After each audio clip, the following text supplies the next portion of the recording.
नमस्कार विद्यार्थियों, मैं लालाराम मीना से आचार्य समाजशास्त्र PNKS राजकीय स्नातकोत्तर महाविद्यालय दौसा। अब मैं आपको आज नेतृत्व के गुण, ग्रामीण नेतृत्व, परंपरागत एवं उभरते प्रतिमान, रूरल लीडरशिप के बारे में बताने जा रहा हूं। समाज की शक्ति संरचना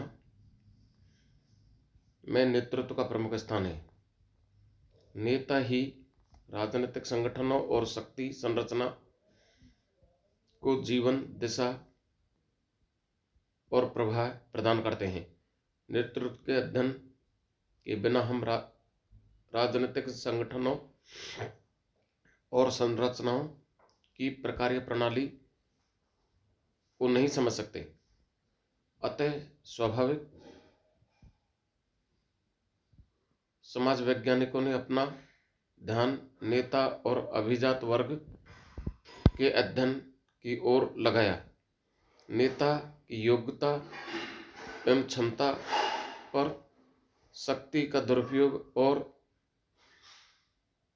दुरुपयोग निर्णय करता है।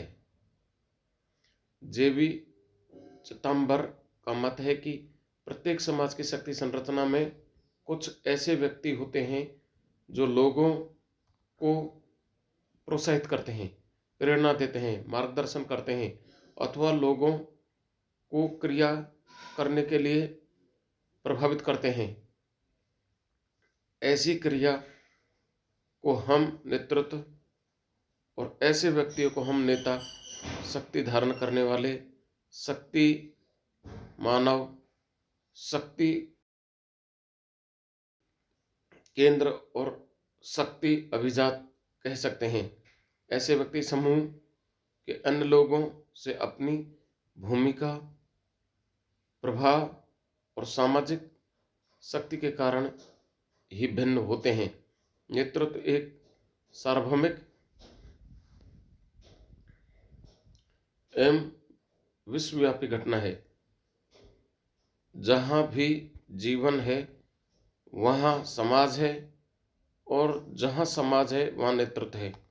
व्यक्ति की प्रतिभा और सामाजिक परिस्थितियाँ मानव में नेतृत्व के भाव जागृत करती है।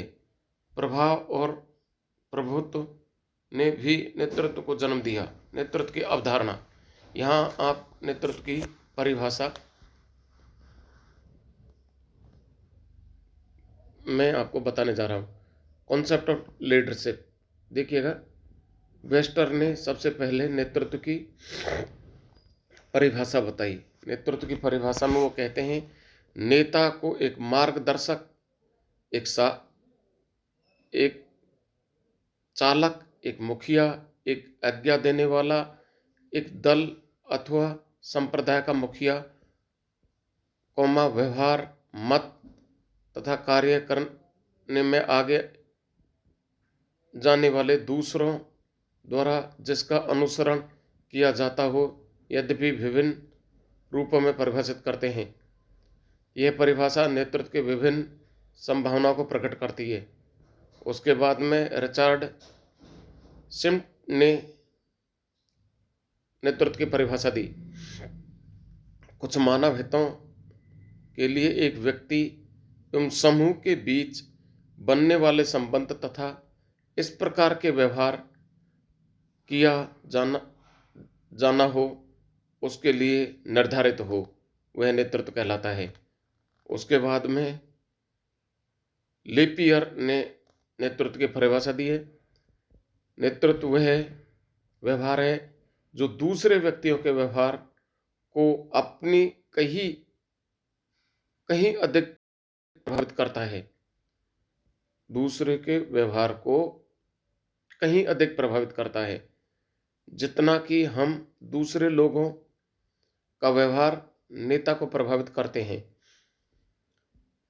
टीड महोदय ने नेतृत्व की अलग परिभाषा दी है। उनकी परिभाषा है, नेतृत्व किसी लक्ष्य के लिए जिसको वे वांछित मानते हैं।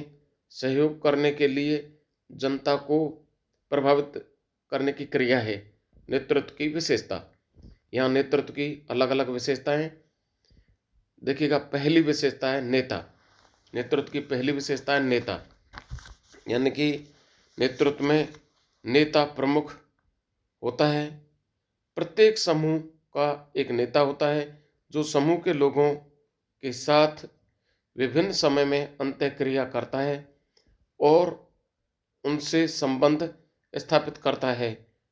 वह समय के लिए लिखित प्रकार से कार्य करता है। उसका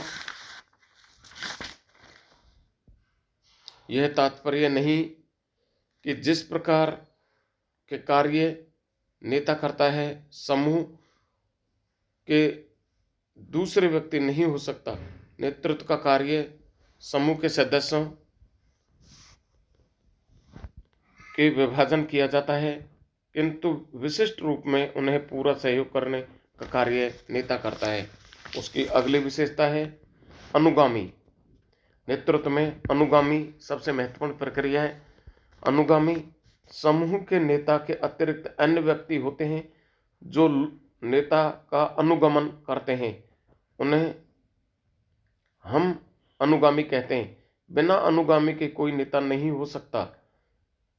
अतः जब तक ऐसे कुछ व्यक्ति नहीं होंगे जो एक व्यक्ति की आज्ञा माने उनका अनुगमन करे, तब तक नेतृत्व उत्पन्न नहीं हो सकता। सामान्यतः उद्देश्य की प्राप्ति के लिए यह आवश्यक है कि नेता और एवं अनुगामी एक दूसरे में अंतःक्रिया करते हों, उद्देश्य की प्राप्ति के लिए एक आंदोलन करते हों और उद्देश्य प्राप्त होने पे शांति का अनुभव करते हों। उसके बाद में है परिस्थिति। नेता और अनुगामी किसी परिस्थिति में भी अंतःक्रिया करते हैं। परिस्थिति में हम मूल्यों एवं अभिवृत्तियों को सम्मिलित करते हैं। नेता एवं उनके अनुगामियों को अपने लक्ष्य की प्राप्ति के लिए सामाजिक मूल्यों एवं अभिवृत्तियों को ध्यान में रखते हुए योजना बनानी चाहिए और उस योजना के अनुसार कार्य करना चाहिए। जैसे पहला, समूह के लोगों को पारस्परिक संबंधित रहना चाहिए। दूसरा, समूह की एक इकाई होने के नाते आपस में एक दूसरे के साथ में अंतःक्रिया करनी चाहिए। समूह के सदस्यों की संस्कृति की विशेषता एक जैसी होती है। अगली विशेषता भौतिक परिस्थितियां उसके समूह को क्रियाशील बनाती हैं। अगला पांचवा विशेषता है परिस्थिति की।